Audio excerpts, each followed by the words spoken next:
नमस्कार। कक्षा 7 का साइंस का लेसन भौतिक और रासायनिक परिवर्तन। इसमें आज हम जानेंगे रासायनिक परिवर्तन के बारे में। ऐसे परिवर्तन जिनमें पदार्थ का रासायनिक संगठन बदल जाता है, यानी ऐसे परिवर्तन जिनमें एक या अधिक नए पदार्थ बनते हैं, रासायनिक परिवर्तन कहलाते हैं। ये परिवर्तन भौतिक परिवर्तन से अलग होते हैं। जैसे एक बार दूध से जब दही बन जाता है, तब दही से वापस दूध नहीं बनाया जा सकता। इसका अर्थ यह हुआ कि इसमें नया पदार्थ बना और ये परिवर्तन एक ही दिशा में होता है, यानी हम दही से वापस दूध नहीं बना सकते। तो रासायनिक परिवर्तन ऐसे परिवर्तन हैं जो एक ही दिशा में होते हैं, या हम यूँ कह सकते हैं कि ये अनुत्क्रमणीय होते हैं, यानी इन्हें विपरीत दिशा में नहीं किया जा सकता, और ये परिवर्तन स्थायी परिवर्तन होते हैं। रासायनिक परिवर्तन होने के समय कुछ घटनाएं भी हो सकती हैं, जैसे ऊष्मा या प्रकाश निकलना। ऊष्मा निकलना, इसका एक उदाहरण आप समझ सकते हैं कि जब हम कली को यानी चूने को पानी में भिगोते हैं, तब वह पूरा पानी और पात्र गर्म हो जाता है, यानी जो रासायनिक परिवर्तन है इसमें ऊष्मा निकलती है। माचिस जलाने पर आप देखते हैं प्रकाश निकलता है, ऊष्मा भी निकलती है और साथ ही प्रकाश भी निकलता है। ऊष्मा अवशोषित होना, ये घटना भी हो सकती है रासायनिक परिवर्तन के समय। जैसे नौसादर या ग्लूकोज को जब पानी में डाला जाता है तो आप महसूस करेंगे कि वह पानी ठंडा हो जाता है, यानी ऊष्मा यहाँ अवशोषित हो रही है। ध्वनि उत्पन्न होना, जैसे पटाखों का विस्फोट करने पर ध्वनि उत्पन्न होती है। गंध बदलना या गंध बनना, कुछ रासायनिक अभिक्रियाओं में गंध बनती है। भोजन जब सड़ता है तब उसकी गंध बदल जाती है। रंग बदलना, जैसे आपने देखा होगा कि अगर सेब को, एप्पल को काट कर कुछ समय के लिए छोड़ दिया जाता है, तब उसका रंग बदल जाता है। यह भी रासायनिक अभिक्रिया है, जिसमें सेब के अंदर उपस्थित जो आयरन तत्व है या लौह तत्व है, वह वायुमंडल की ऑक्सीजन से क्रिया कर लेता है। या गैस बनना, बहुत सी अभिक्रियाएं ऐसी होती हैं जिनमें, रासायनिक अभिक्रियाएं ऐसी होती हैं जिनमें गैस बनती है।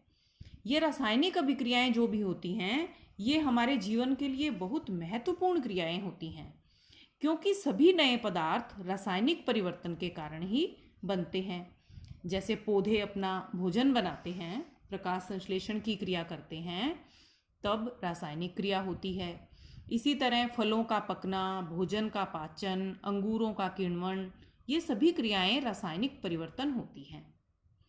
आप बताइए, पदार्थ का जलना कैसा परिवर्तन है?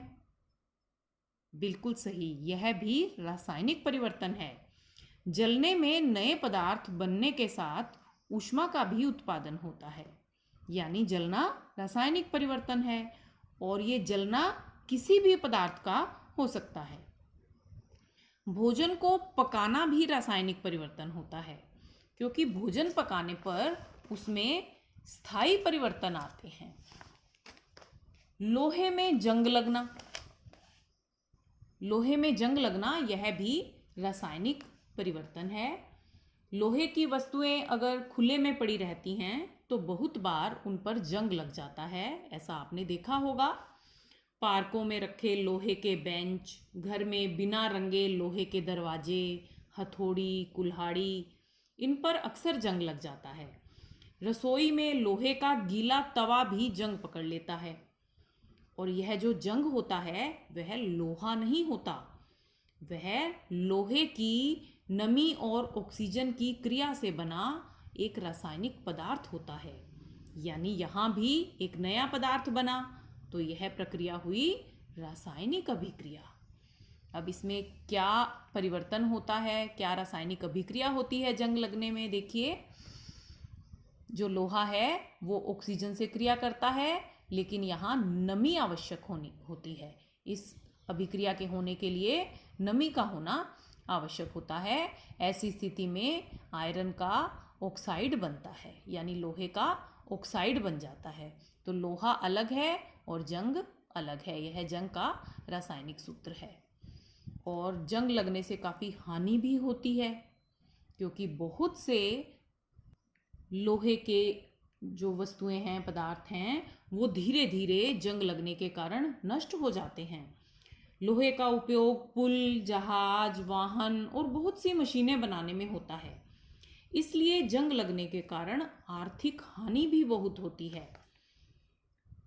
इसीलिए जो जंग है, इससे बचाव भी बहुत ज़रूरी है। इससे हम बचाव कैसे कर सकते हैं, इसकी रोकथाम कैसे कर सकते हैं?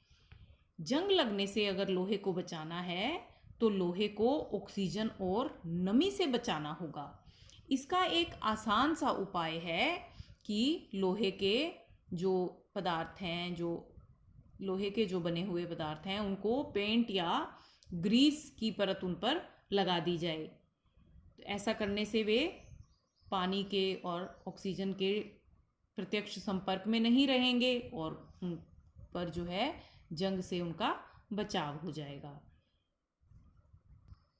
इसके अलावा एक और बचाव का तरीका है यशद लेपन या गैल्वेनाइजेशन। आजकल तो पानी की पाइप फिटिंग के लिए पीवीसी पाइप का इस्तेमाल होता है। पहले लोहे के ऐसे पाइप का इस्तेमाल होता था जिन पर जस्ते की यानी जिंक की परत चढ़ी रहती थी। पानी की आपूर्ति के लिए ऐसी पाइप का पहले इस्तेमाल होता था।